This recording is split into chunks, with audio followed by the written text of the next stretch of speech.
ಈಗ ವೇದಿಕೆಯಲ್ಲಿ ನಮ್ಮವರೇ ಆದಂತಹ ದೈವ ಭಕ್ತ ಕುಟುಂಬ ಎಂಬುದಾಗಿ ಪ್ರಸಿದ್ಧವಾದವರು. ಒಂದು ಕುಟುಂಬದಲ್ಲಿ ಒಬ್ಬರು ದೈವ ಭಕ್ತರಿರ್ಬೋದು ಅಥವಾ ಅವರ ದಂಪತಿಗಳಿರ್ಬೋದು, ಹಾಗಲ್ಲ.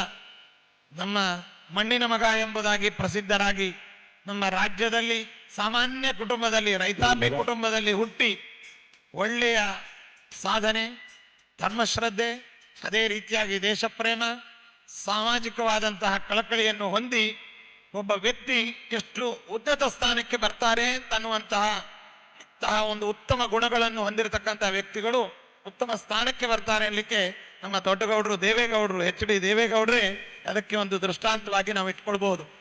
ರಾಜ್ಯದಲ್ಲಿ ಮುಖ್ಯಮಂತ್ರಿಗಳಾದರು, ಅದೇ ರೀತಿಯಾಗಿ ಕೇಂದ್ರದಲ್ಲಿ ನಮ್ಮ ಇಡೀ ದೇಶಕ್ಕೆ ಪ್ರಧಾನಮಂತ್ರಿಗಳಾಗಿ, ನಮ್ಮ ಕನ್ನಡಿಗರಾಗಿ, ನಮ್ಮ ದಕ್ಷಿಣ ಭಾರತದ ವ್ಯಕ್ತಿಗಳಾಗಿ ಉತ್ತಮವಾದ ಸೇವೆಯನ್ನು ಸಲ್ಲಿಸಿ ಅವರ ಹಿರಿಯರಾಗಿ ಇದ್ದುಕೊಂಡು ಎಲ್ಲರಿಗೂ ಉತ್ತಮವಾದ ಸಲಹೆಯನ್ನು ನೀಡ್ತಾ ಇರ್ತಕ್ಕಂಥ ದೇವೇಗೌಡರು ಅವರು, ಅವರ ಕುಟುಂಬ, ಪ್ರಸ್ತುತ ವೇದಿಕೆಯಲ್ಲಿ ನಮ್ಮ ಜೊತೆಯಲ್ಲಿರ್ತಕ್ಕಂತಹ ಕುಮಾರಸ್ವಾಮಿ ಅವರು ಜನಪ್ರಿಯ ನಾಯಕರಾಗಿ, ಅವರು ದೊಡ್ಡವರಿಗೆ ಚಿಕ್ಕವರಾಗಿ, ಚಿಕ್ಕವರಿಗೆ ದೊಡ್ಡವರಾಗಿ, ಹಿರಿಯರಿಗೆ ನತಮಸ್ತಕರಾಗಿ, ಎಲ್ಲರಿಗೂ ಕೂಡ ಎಲ್ಲರ ಪ್ರೀತಿ ಪಾತ್ರರಾಗಿ ಕುಮಾರಣ್ಣ ಕುಮಾರಣ್ಣ ಅನ್ನುವಂತಹ ಆತ್ಮೀಯ ಕರೆಗೆ ವಿಷಯರಾದಂತಹ ನಮ್ಮ ಕುಮಾರಸ್ವಾಮಿ ಅವರು ಜನಪ್ರಿಯ ಕರ್ನಾಟಕ ರಾಜ್ಯದ ಮುಖ್ಯಮಂತ್ರಿಗಳಾಗಿ ಸರಳ ಸಜ್ಜನಿಕೆಯ ವ್ಯಕ್ತಿತ್ವವನ್ನು ರೂಪಿಸಿಕೊಂಡು ತಮ್ಮ ತಂದೆಗಳಂತೆ ರಾಜ್ಯದಲ್ಲಿ ಮುಖ್ಯಮಂತ್ರಿಗಳಾಗಿ, ಕೇಂದ್ರದಲ್ಲಿ ಈಗ ಉಕ್ಕು ಮತ್ತು ಕಬ್ಬಿಣದ